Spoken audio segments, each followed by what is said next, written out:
I think everybody should wholesale a house in their life. I've literally heard billionaires on stage say that if you can wholesale a house, you can do anything. Even if somebody gives you all the right tools, if you haven't grown in your mindset, you're not going to take action on those tools. If you're not studying and putting yourself in the right rooms and networking, how's it ever going to find you? It doesn't really matter what you do. It's about just being consistent with one thing. It all works. Van de Sons, direct mail, cold calling. You just need to pick one and just focus on one thing and get amazing at that. Like, I know for a fact, so many people get into real estate, and if they don't get results in a month or 2 months, they're out. I think a lot of times people join these mentorships and these groups, and they just assume by being around us, they think that like we're going to be the reason that they get a deal. And people need to hear me on this one is nobody is coming to save you.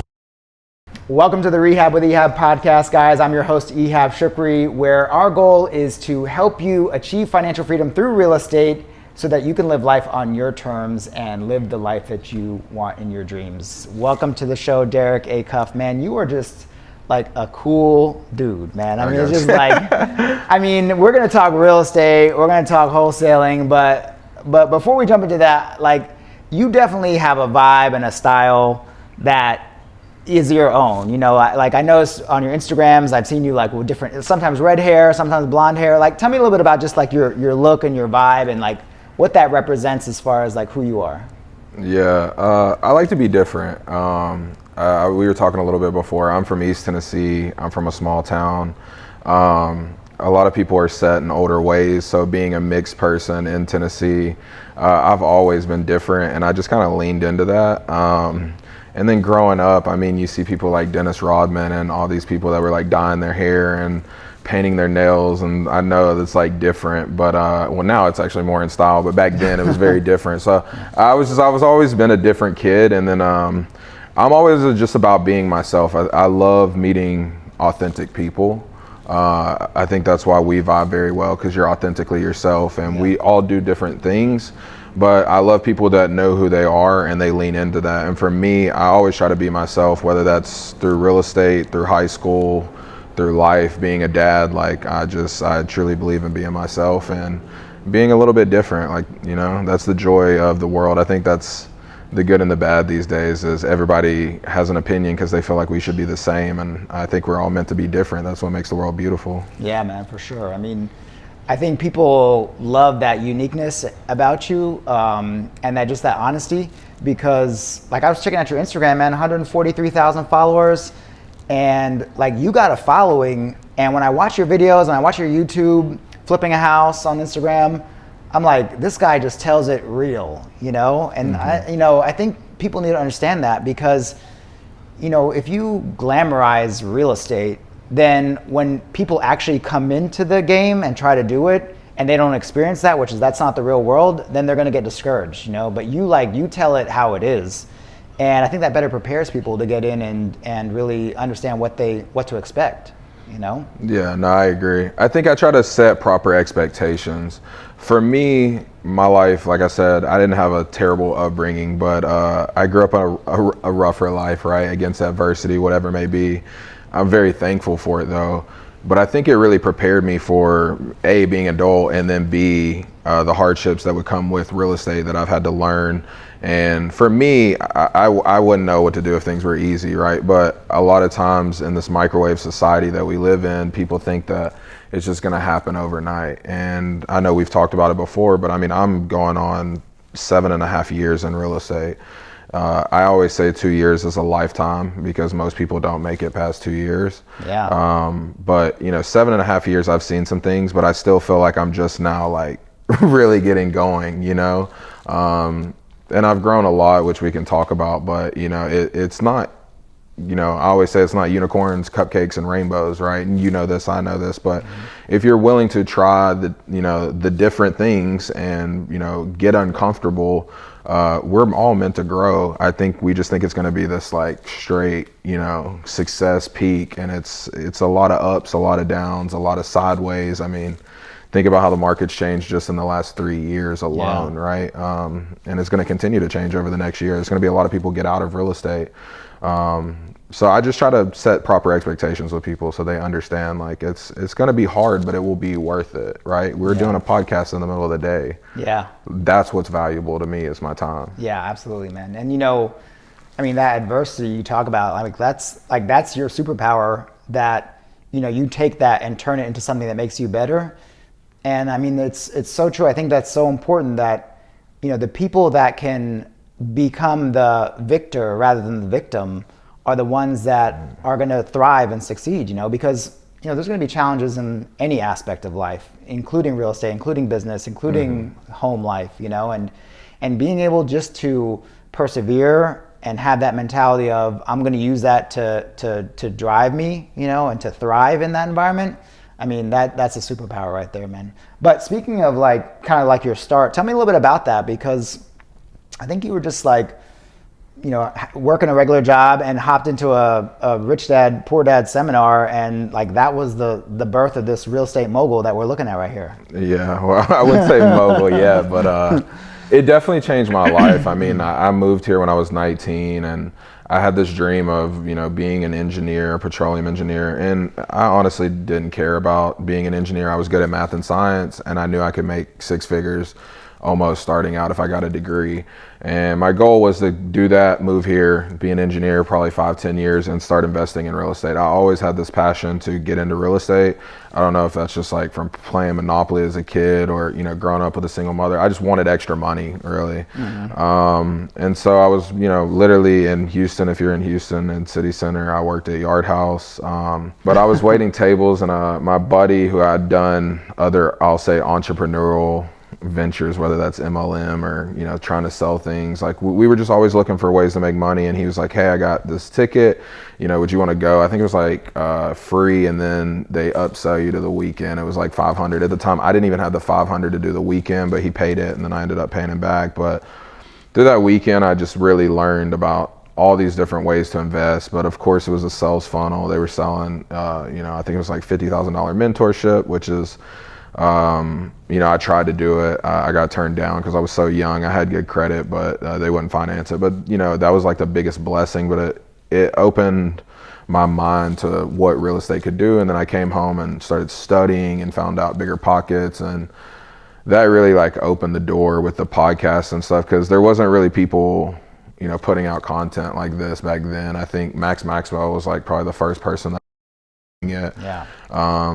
Which kind of led into me wanting to, get into social media. But at the time, I found out about wholesaling, and I just ran with that.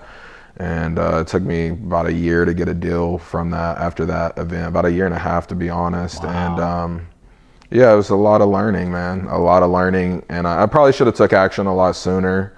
I feel like, we all get caught in that analysis paralysis where we overthink, and a lot of what we do, you learn in the field. You have to mess up, or talk to people like you that's smarter, if you want to do something different. But still, a lot of those lessons come through trial and error, because everybody's situation is different. But that was kind of the start of how I got into real estate. Yeah.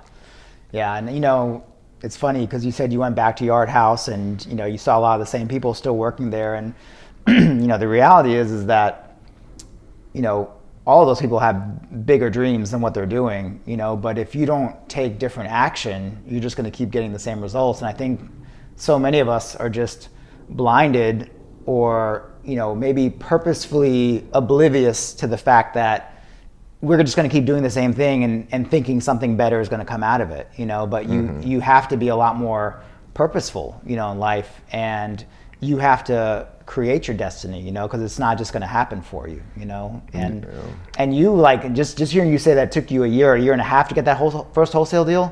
I know for a fact so many people will get into real estate, and if they don't get results in a month or 2 months, they're out, but the fact that you persevered in this, microwave done for you society, I love that expression. That's incredible, man. What was it what was driving you to keep persevering for that whole amount of time without a deal? Yeah. So I have this theory, and I mean, it's not really a theory, it's kind of proven at this point, is we have these little events that happen in our life, and they could be opportunities, they could be, suggestions, they could just be that nod that you need. And I felt like over that year and a half, number one, I'd already been looking for more. I was doing network marketing. I just wasn't making any money. So I'm like, this doesn't work. Like I did it for like a year and I think I made like $500. And I was like, okay, this isn't worth my time while going to college and working a job, And so I was already looking for more. So I went to the event. After the event, it just fired and woke up that like, okay, there is more. It's out there. I'm looking. And then I was finishing my associate's degree. Like I told you, I was about to go to University of Houston. And it was kind of like a break. Like I was like, I've been doing school forever. Let me just take a break. And what if I just focused on this and I'll give myself 2 years. And if it doesn't work, then I'll go back to college. Like I can always go back. And I hadn't taken on any student loan debt. So it was like, it really opened up that, because once I go to University of Houston, like it's expensive. I was an out-of-state student. Like it was going to be crazy expensive.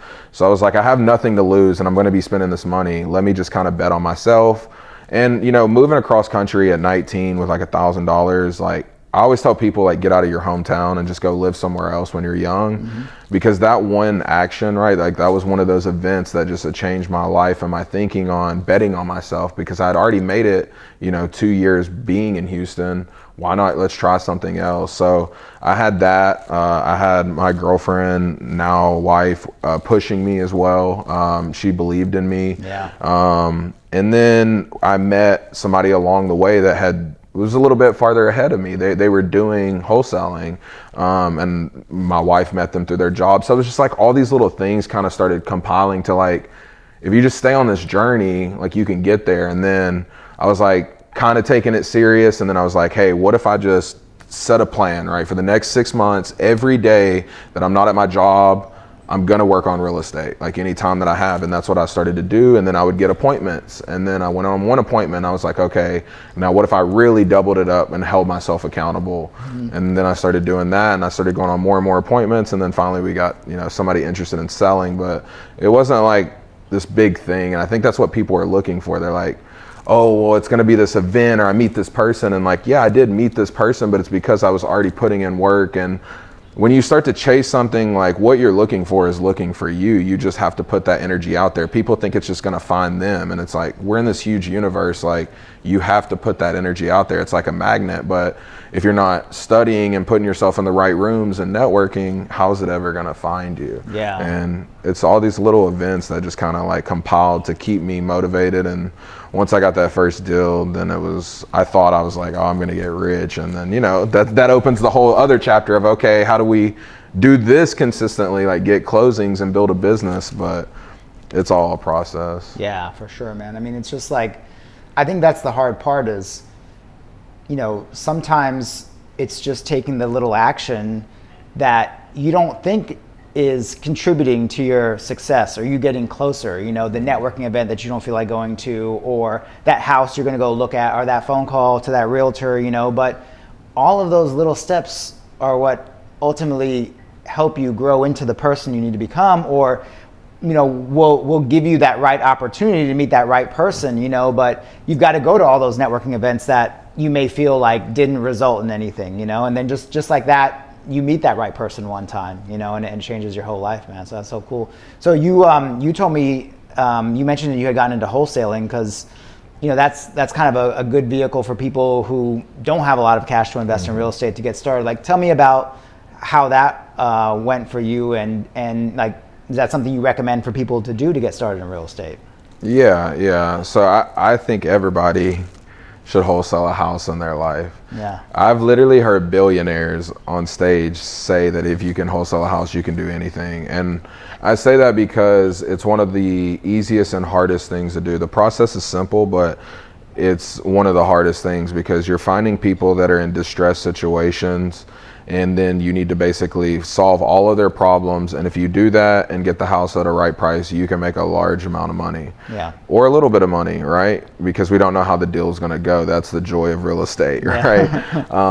But I do agree. I think everybody, because also if you learn that one skill of finding deeply discounted properties, specifically off market, I know you focus on market, which we can talk about. I'm not against that, but I think that if you can learn that one skill, whether it's through wholesalers or direct to seller, you can literally, that can change your whole life. And what I mean by is, right now, one of the guys, we have a mastermind here in Houston, he's looking for a house in Spring Branch because he has a specific area that he wants his kid to go to school. School districts are very important.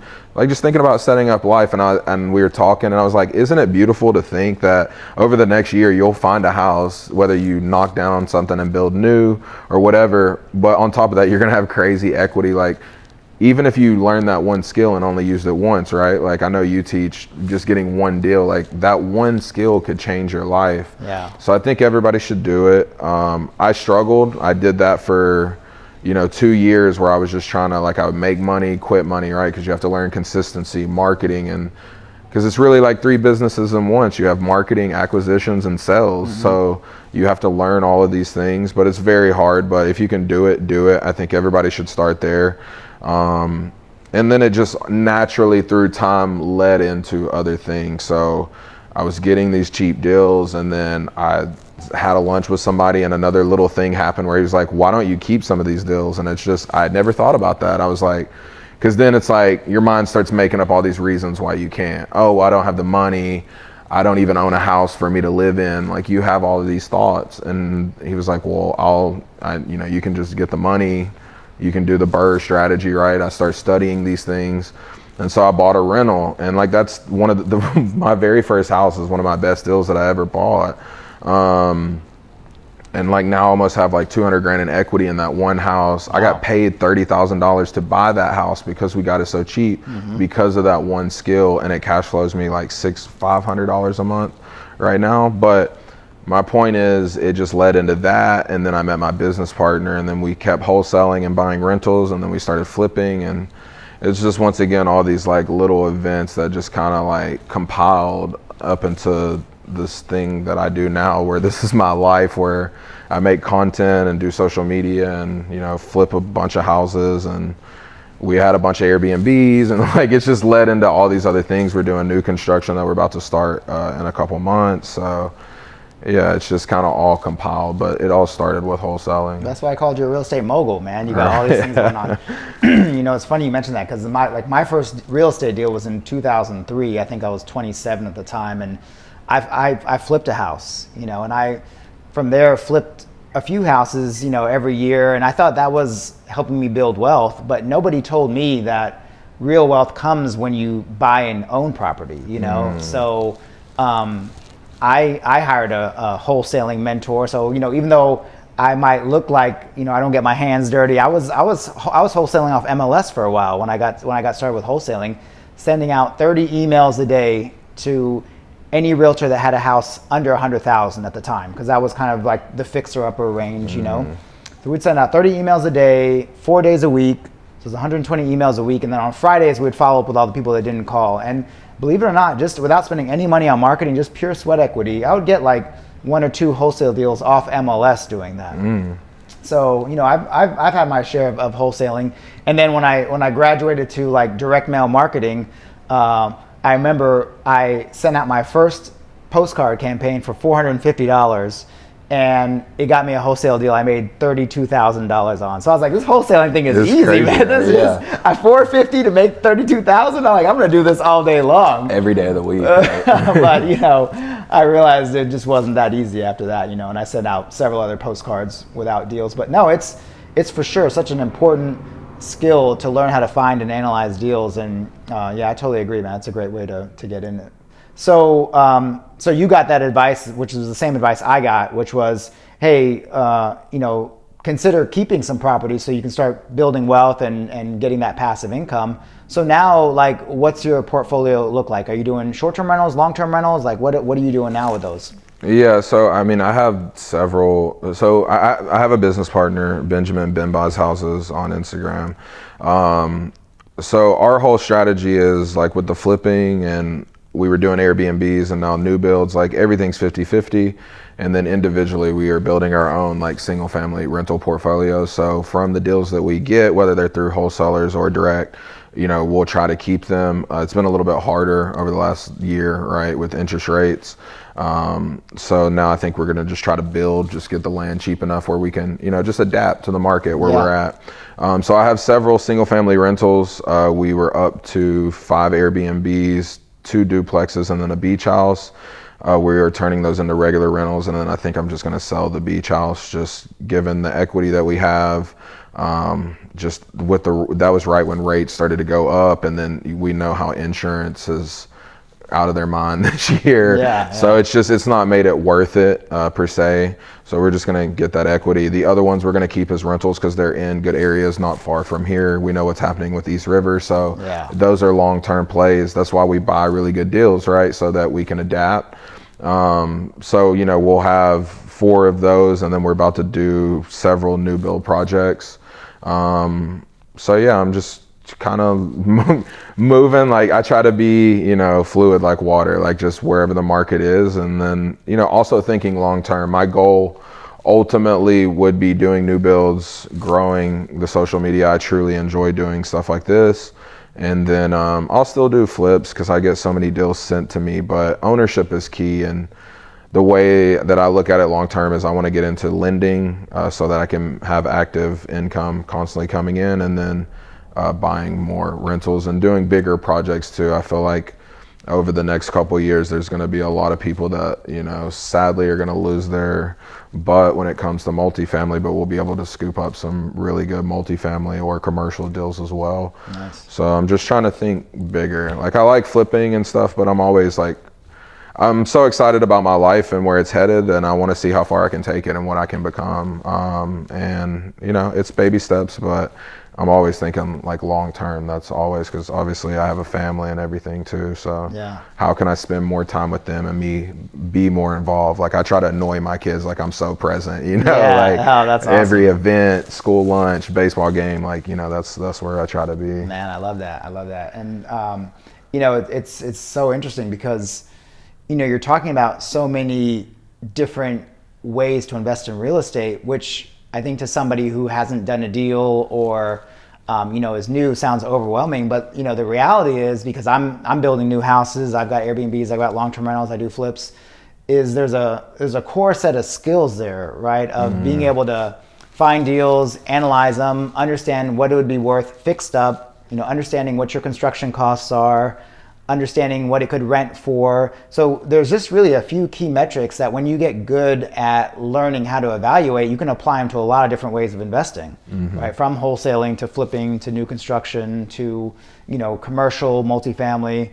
And so, I think that's really exciting hearing all the different ways that you're investing, because, people can understand that the skills that you learn can be transferable to so many different ways to invest in real estate. Oh yeah, and that's with my content, that's what I try to teach people. I know people see me doing all these things and dealing with all these problems, but at the end of the day, it just goes back to the wholesale. I've just gotten really good at finding deeply discounted off-market properties, whether that's land, whether that's houses. It doesn't matter. And then as you grow, the exit strategies may change, but it all starts with that. The only reason I'm able to do these different things is because I bought the property at such a good price.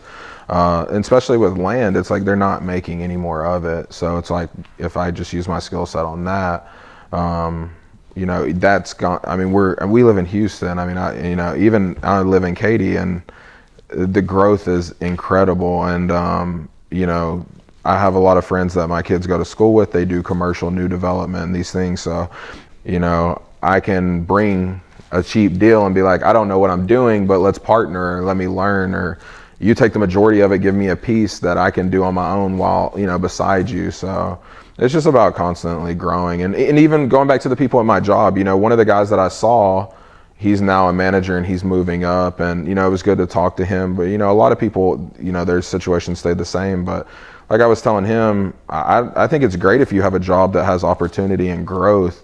not everybody's meant to be an entrepreneur. A lot of people are entrepreneurs, right? You find a good company and you grow with them, and you get a good retirement package, and then maybe you just invest in rentals on the side like you teach. You just buy one really good deal a year. Yeah. You have 12 months, a good job. Banks love people with good jobs. Like, it's actually harder for us to get financing unless you have your taxes in order, which we do. But I'm just saying, for a lot of entrepreneurs, it's harder to get financing. So I would say, like, to people too, I want them to know, like, it's also okay to have a really good job, especially right now where the economy is not in a stable position, you know?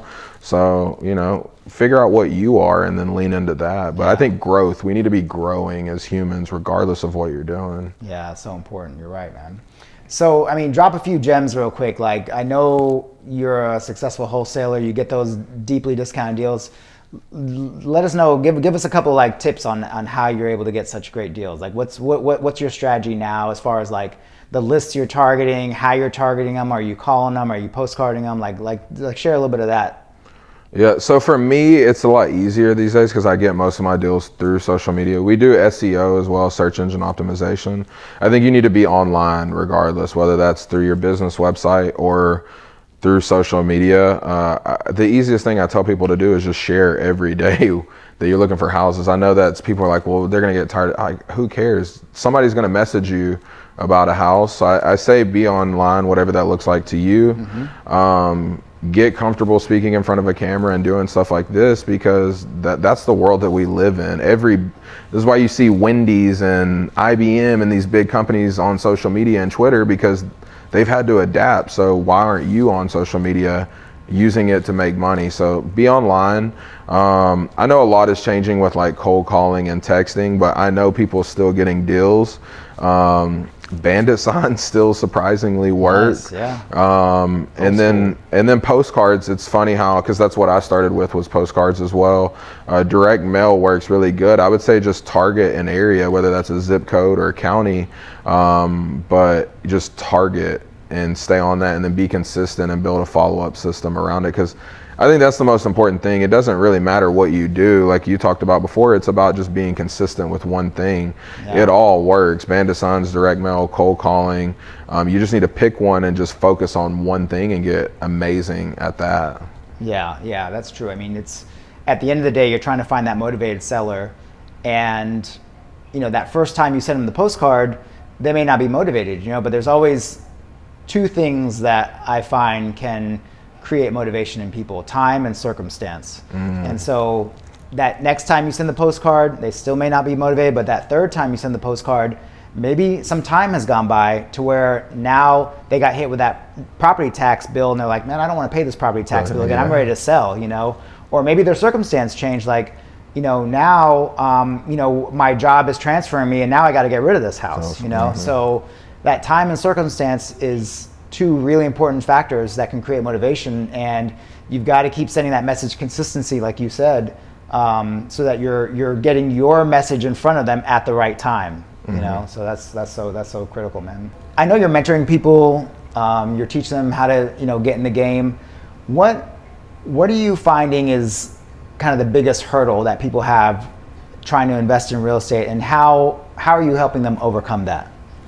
That's a good question. I think the biggest thing is taking action. I think for some reason that gap, that bridge, is the hardest for people. And like you said, it can be very overwhelming because it's like, what should I be doing, right? And I think what Ben and I really like doing is just closing that gap for them and helping them take action, and not overthink it, right? Go on the appointment. Even if it's like something that we teach our students is like, even if you're not getting the deal, if you're new that first year, you should go on every appointment that you can. Because the crazy thing about real estate is, in life, right? If you put that energy out there, it's gonna come. You may go on 30 appointments and you may get a lead from that very first person. Ben and I have had situations where we've done deals with one family member and ended up buying 4 houses all within a block because he's really good at building rapport. I'm really good at just following through and getting stuff done, right? So I think it's so important for people to just take daily action, whether that's calls every day, like you said, you had, and break it down where it's simple, 30, 20 emails a day. We have softwares now that'll do that in 2 seconds, and then you can go about your day, and then maybe in a couple hours you just follow up, or you respond to the people that responded. I think we just try to, we try to make it, they see what we're doing, and they're like, I could never do that, and it's like, I'm sure a lot of the stuff, like you said, that you do on a daily basis is the same thing that I do. It's follow up, talking with people, making offers, right? Like, and if you do those things on a consistent basis, you're gonna have results, but you have to actually start. Yeah, I mean, it's a challenge. I think sometimes, you know, students or newer people might be looking at you and seeing how comfortable you are talking to sellers, or how comfortable you are estimating repairs, or how comfortable you are working with contractors, and you know, not realizing that, you know, that took you years to get there. You know, so they're looking at their first deal and comparing it to your 100th deal, and you know, they're feeling very insecure about it. You know, but I think that's so great that you as a coach can help them close that gap. And kind of be in their corner, you know, letting them know that they're making a good decision, or, you know, not making a good decision, you know, it's so that they have that confidence to take that first step, you know? Yeah, I think another thing is, and people need to hear me on this one, is nobody is coming to save you. Oh, yeah. I think a lot of times too, people join these mentorships and these groups, and they just assume by being around us, or people that follow me. Even I have friends, like I have a friend who hit me up, they have some friends that they have some money and they want to invest, and I'm like, hey, I have 200 YouTube videos, I have a free starter guide, we have some cheaper paid things, like go study, and once you have a deal, then I can really help you. I think sometimes people think that we're going to save them, and I can help you if you take action and we do this together, but a lot of times they think that like we're going to be the reason that they get a deal, and that's not true. Like, you have to take a lot of accountability on yourself and take action. And then when you fall on your face, or you have questions that come up, right? The seller is interested, but they want to know, can we do a lease back? Or now when you ask me that question, I know that you're working on a deal, right? We can, I want to get in there. I want to see you, because when you get that first deal like that, it just changes your life, right? Like at least it did for me. So I know how important it is, but you have to understand, because I think that's where I struggled the first year, is I was like, I just need a mentor. I always would say that, I need a mentor, I need a mentor. And I remember I heard a Bigger Pockets podcast. They were talking about direct mail, but that day, 2 things happened. I heard him say that. He's like, you don't need a mentor, you just need to take action. And it was like so simple, and I was like, yeah, you're right. And they're like, you know, the mentor will appear when you're ready, which he did. And then my girl was like, look, you need to shut up about real estate or take action. So it's like, once again, these 2 things happened on the same day, where I was like, it gave me the nudge, but I was waiting on somebody to come save me. And that's, you know, and then I'm in my pity party of like, well, I need a mentor, right? Yeah. And I think this is where a lot of newer people get stuck. Like, no, you just need to go take action. And I promise you, I want you to do your first deal. It's just not beneficial for me to help you at this point, because you're not ready. You know, I'm sure you did a lot of studying before you got your first deal, right? Yeah. I mean, definitely, you know, read the books, but, you know, just like what you realize with watching YouTube and reading books is, you know, you're getting a lot of the what to do, but you're not being told how to do it, you know? So that's for me, when I started hiring mentors, was able to, you know, bridge that gap between, you know, what I felt like I thought I was supposed to be doing versus getting the step-by-step instruction on how to do it, you know? But you're right though, man, like, you know, I think one of the biggest wake-up calls for me doing this real estate investing is that it's work, you know? Like, I thought about it as, you know, maybe I'm investing, and you think about investing like maybe the stock market or something like that, but no, this is like building a business, and this is hard work, right? And that was probably the biggest shock for me. And that's one of the things I try to prepare my students the most about, is that there's no business you can build that isn't hard work and that's not going to have problems. You know, if you can go find a business that doesn't have problems, then let me know, you know? Yeah, we would all be we would all be doing it, right? So, like, you're making the commitment to build a business, because a business is ultimately what's going to let you get the financial freedom. Mm-hmm. And so you're committing to putting in the work and taking the action and the growth that needs to take place for you to build that business, you know, and you're giving yourself the room to learn and grow and make mistakes, right? Because that's going to happen anytime you do anything that you're brand new to. 100%. So yeah, man, that's awesome. Like, you guys are just crushing it with your students and things. How do people get to know more about your mentorship program?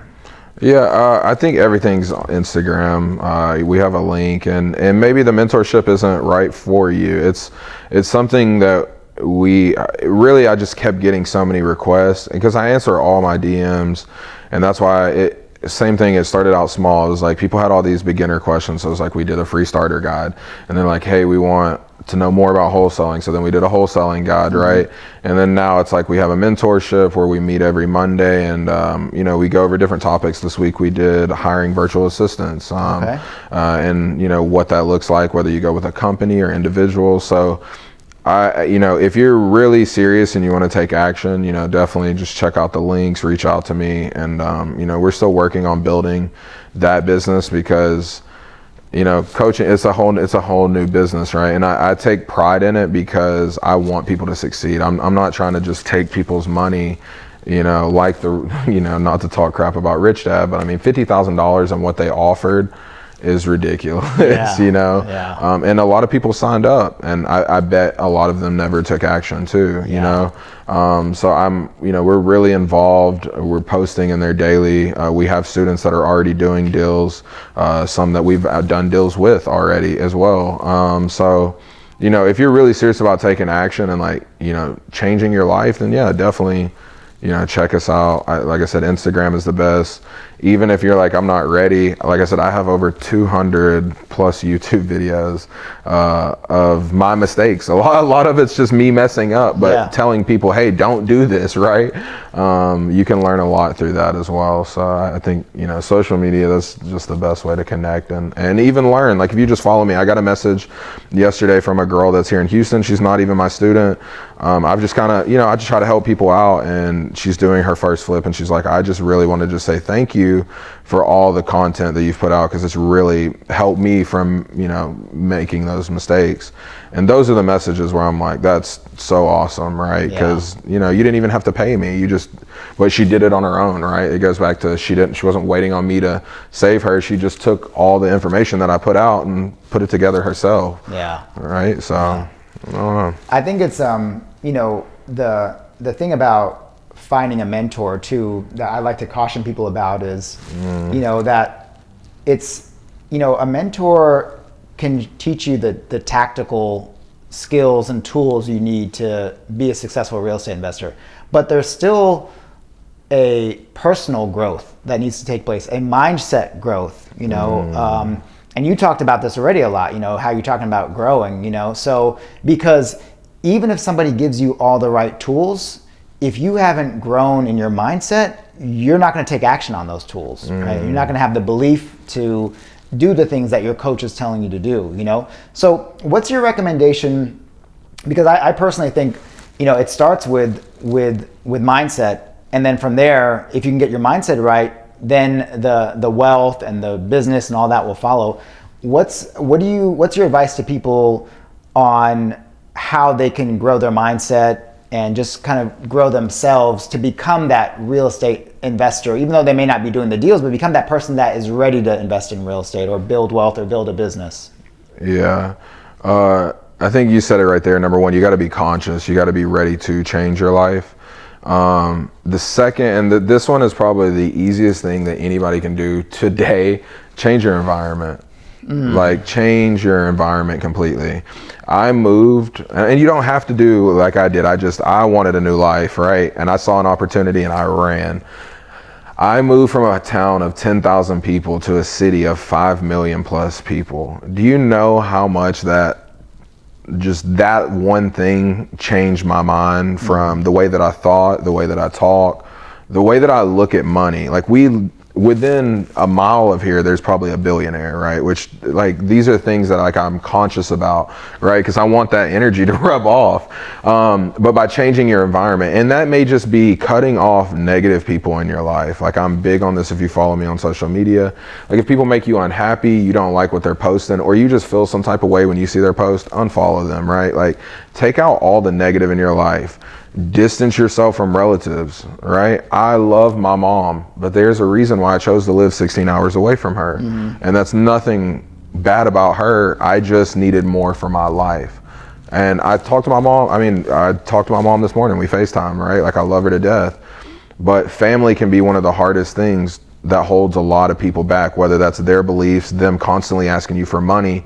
Like, we have to start living for ourselves. It's like, me and my girl always have this argument about, if a plane goes down, right, you're supposed to put your mask on. She's a mother. She always says, I'm doing the kids first. And I'm like, well, it's going to be me and the kids, because, you know what I mean? As a joke. But there's a reason they say that, right? And we have to take care of ourselves first. Yeah. Because if I would have never made that move, I would have never taken the chances that I have. I would have never made friendships like this. I would have never met my girl. I would have never made as much money as I have. I've never lost as much money as I have, right? I would have never had these experiences if I would have never poured into myself. And now I get to impact and help other people change their lives. But that would have never have been possible if I didn't. You have to be selfish at a certain point. Yeah. And I'm a very giving person, but when you're starting out anything new, you have to protect. I mean, it's like a newborn. You have this idea, you have to protect it and nurture it. And you wouldn't put your baby in a den of lions, you know? So it's the same with your thought. And it's probably gonna be a lot of lonely times, right? A lot of time by yourself, but with social media and all the noise, it's probably more important than ever, right? Because you need that solitude, you need that silence. For me, it was a lot easier because I grew up an only child, right? I spent a lot of time by myself, so like, I'm good by myself, but a lot of people aren't, right? But you need to recognize that and just change your environment with more positive people. Go to networking events, see what's out there. And maybe real estate isn't your journey, right? Like, maybe you discover something else that you love along the way. Like, I have a friend who started out as an investor. She found out she was a way better realtor, and she crushes. And now, because of the money that she's made, guess what she's going to start doing? Buying property. Exactly, right? So it's funny how life works out like that. Like, it always comes full circle.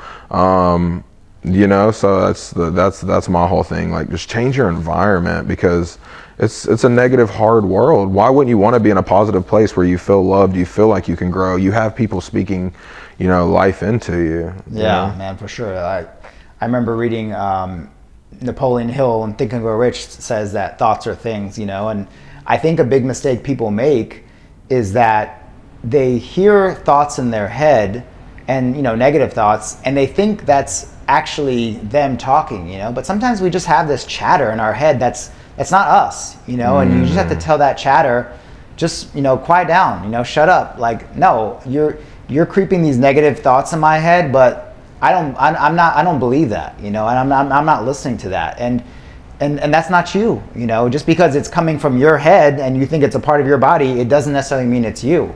So I think you're right. Like, you have to distance yourself from the negative chatter that comes from people, but also be aware of the chatter in your own head too, that isn't reflective of you, you know? And so that's so key, man. That's big time, man. So with all the success that you've had, obviously the financial freedom has come along with it. Like, what do you do in your free time now? I'm just curious about that. Yeah, so honestly, I'm a big family guy. Probably growing up single kid, single mother, you know, I love being involved in my kids' life. Like I said, I spend a lot of time by myself, so I love showing up for my kids.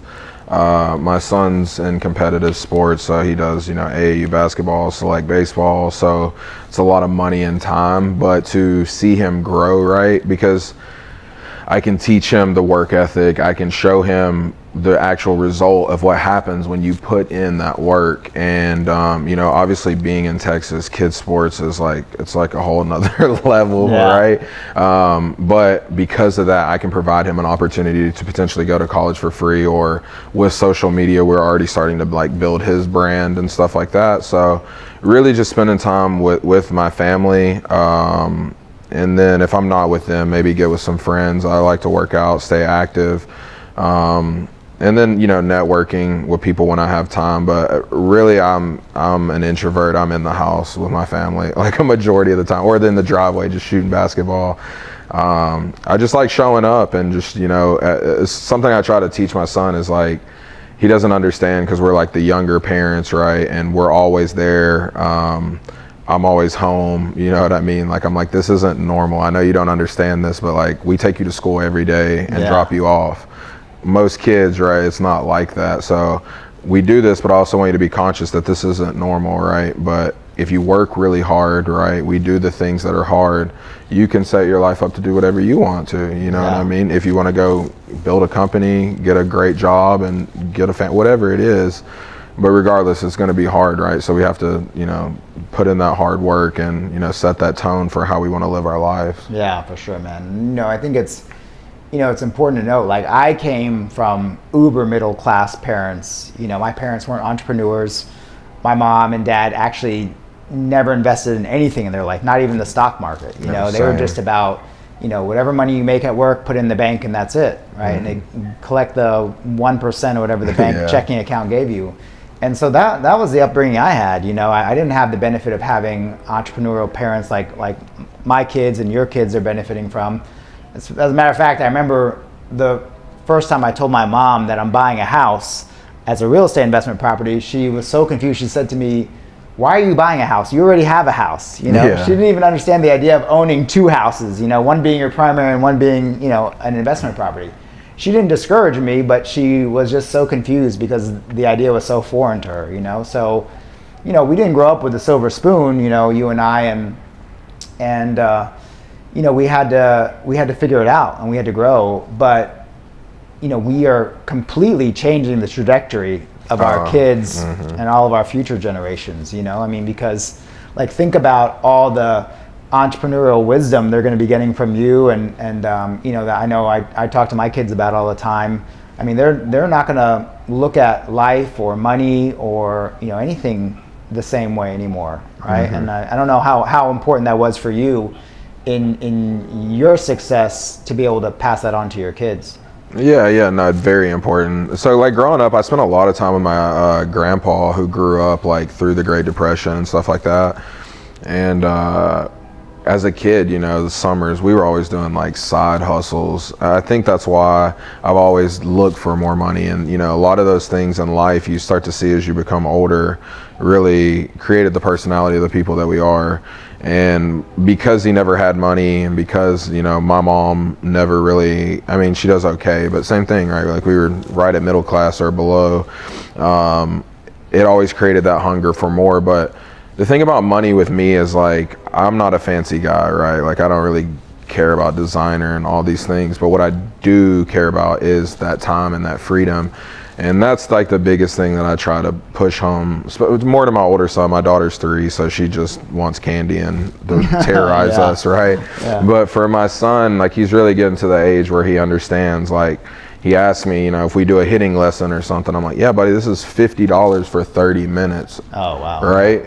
It's a lot of money, right, for your mind to process, but also think about your hitting coach, right? Like, that's good for him though, right? Because now if he does how many of these, how much money is he making?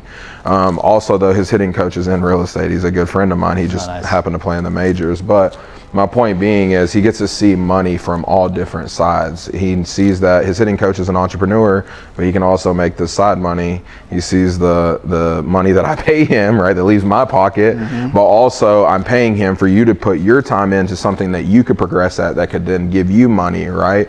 So these are like simple things that I try to teach him. He's listened to Rich Dad Poor Dad probably 5-6 times. Like, when he was a younger kid, we would just listen to it every morning on the way to school or gym run. How old is he now? Now he's about to be 12. But as he's gotten older, I've tried to let him be more of a kid, but I still try to instill these lessons of just, hard work. Like I said, hey, you see me and mom here midday, but you also see us constantly arguing and trying to put in offers. And, the other things are when we go to houses and you don't want to go, but you want to go play baseball, right? Like, this is what pays for that. But also, this is, well, you know, profits are better than wages, right? If dad does this and he makes a profit, you know what I mean? He doesn't have to get a job, and it would pay a lot more than a job. But then there's also risks to that as well, right? Healthcare, these other things that he's getting to that age where he starts to understand, you know, more about how dollars work. But that's where we're at now, is like, I want to try to start him some type of business though, where he can really start filling it, and he can have his own money as well, because that's my goal for him, is like by the end of high school you're making more money than your teachers. Nice. Like that's just a personal goal for me, because if you can start there, then by the time you graduate, you know, regardless of if you become an athlete or you create a business, whatever it is, you understand how money truly works. And I think that's the biggest thing. Profits are better than wages, right? That's such a good phrase. I never heard that before. Profits are better than wages. I'm a big Jim Rohn guy, so like that's what he always says. Nice. Just a lot of old school life principles that are still true to this day, and that's 100% true. Yeah, I mean, with my kids too, like I tell them, like, you don't have to be a real estate investor, but I am going to teach you the principles of wealth, right? I am going to teach you how to make your money earn you money, which is what wealthy people have figured out, right? So, you know, I'm probably going to steer them into buying a property, you know, once they graduate from college and they have the money for that, and you know, let that be their side hustle. It doesn't have to be their full-time thing, but you know, they can certainly chase their passion.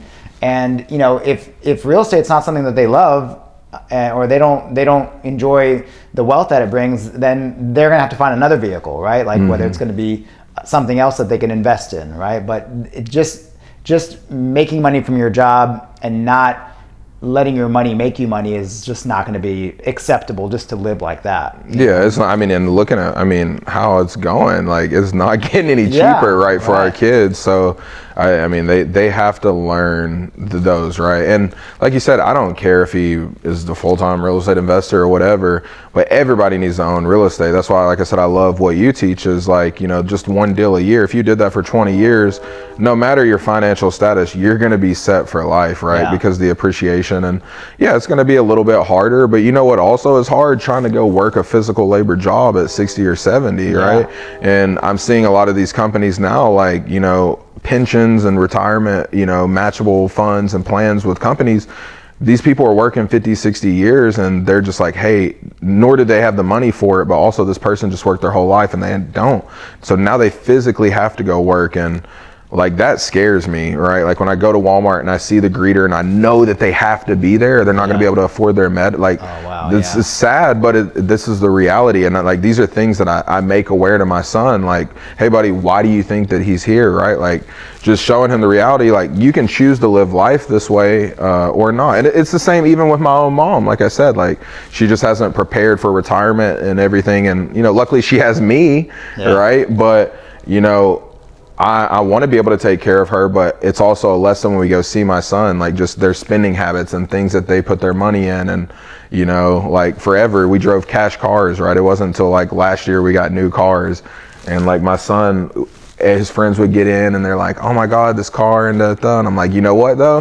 This car is paid off, right? Your mom has a car note. We do not, you know, but like, just teaching these principles like in due time, but like you have to save your money. You have to be smart with it, because it is energy. It comes and goes, but you know, the smarter you are with it, the more that will come to you, right? And that's it, because it buys the time. That's what the money provides. You know, and I mean, you said it like, I was listening to, I think there was a really good TikTok that popped up the other day, and you know, the guy said, when you realize that it's not just your dreams that you're building, but you're creating other people's dreams around you, you know, like you're going to be able to take care of your mom. You could provide for your mom something that she really wants in life, you know.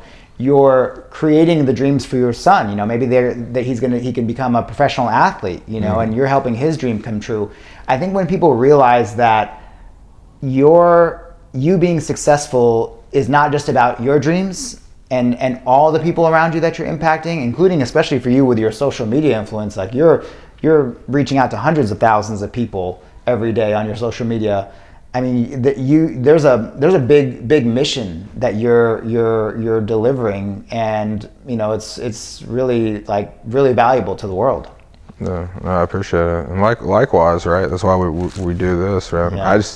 like I said, I feel like when you discover something new, right? Like I always love finding new music and introducing that to my friends, but it's the same with real estate, or anything just growth wise. Like I want to have like deep conversations. I want people to grow. I want us to learn, because there's nothing cooler than seeing your friends grow with you and knowing, you know, that like, A, you had a part in that, but also like you get to watch somebody else grow with you, because it can be stagnant, especially the older we get, right? It's the conversations are a little bit different. People have insecurities, or they feel weird. The thing that I hate now is like with social media is people feel they view you as a celebrity, but I'm still like a regular person. So I'm like, hey, let's just have a conversation. But then they also feel the need to explain their life to me and why they are where they are. And then it just gets kind of weird and awkward. Yeah. And I'm like, maybe, I don't know what to tell you, like, you know, but it's beautiful when we can all grow together and, you know, pour into each other, right? Because we fill up with knowledge. It's another Jim Rohn, like he talks about pouring from a full glass. He's like, can you pour from a full glass? Absolutely not. But if you pour into someone else, then the glass is empty. You can pour into yourself and then help other people, right? So that's just, it goes back to, you got to pour into yourself, and then you can, like you said, impact all the people around you. Yeah, absolutely, man. Yeah, I mean, when people come to you with those stories, you know, it's like, you know, in a way, your story is unique, but not unique, you know, because you're not the first person that's had struggles, you know? So it's just like, you know, I hear your version of the story, but then it's like, now get to work, right? Because we're 30 now. Like, I don't know. Like all those who's buying what you're selling, but like, we got to figure this out, my man. All those things you told me about happened in the past, and I can appreciate that, but now we're in the present, and now let's get to work to change, you know, what's happening in the future here. Because in 5 years, if you don't change that story, it's going to be on repeat. It's going to be on repeat. And it's a bad show. Right? It's a very depressing show.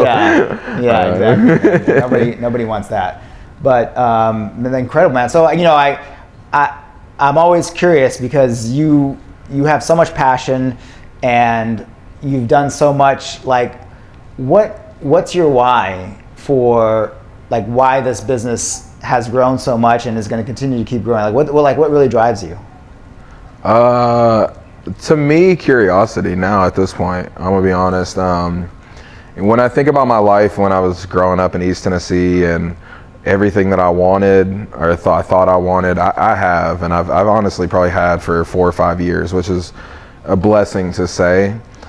So for now, everything else is house money, right? It's like, what can I become, right? Like when I lived in Tennessee, it was like, if I could just make 6 figures, and it's like, you've done that, right? Like if I could just be stable and have a house and a family, right? It's like these things that we have. So curiosity, I'm curious how many people I can impact, lives I can change, how much money I can make, how many places I can travel, if my son will become pro, like, that would be dope to me, right? Because of our life. Like, oh, you're playing where tonight? Me and mom will be there. You know, like, I'm just curious of what life is gonna, you know, have and unfold for me. So that's really my driver right now, is just curiosity of what we can become, and, you know, how life is gonna shape out, and how many more amazing people like yourself that I'm gonna meet and get to call my friends moving forward, you know, like that want the same thing. Like, we just want each other to win, right? Like, what you do doesn't affect me, and vice versa, unless it's positive, right? So that's the best type of relationship, I feel like. No, that's so true, man. And I wish that all endless curiosity for you, you know. And I love that you said it, because I think people are worried about competition, and that's something that holds so many people back. Like, oh, there's too many wholesalers in the market, there's too many Airbnbs in the market. But, you know, we're not competing. You know, at the end of the day, we want to see each other succeed, and there's plenty of opportunity out there for us to all succeed. You know, I mean, that's just part of that abundance mindset that I know you're bringing and carrying with you, and that's so important to have, you know, as an entrepreneur. So I appreciate you saying that, man. Yeah. Man, well, I loved having you on the show, brother. I appreciate you being on here, and wishing you massive success. Yeah, likewise. I appreciate you guys having me. All right, cool, man. Cool. All right, thanks, Derrick. All right, thank you guys for watching the Rehab Eat with Ehab podcast. Derrick was an amazing guest, and I really want to make sure that you like, share, and follow, so that you can continue to get all these golden nuggets. But most importantly, Derrick hit you with a bunch of knowledge bombs today, so make sure you take that massive imperfect daily action on those knowledge bombs. Don't just let them go to waste. Write them down. Figure out how you're going to incorporate that in your daily habits, and most importantly, start making strides toward financial freedom. Good luck, and we'll see you soon.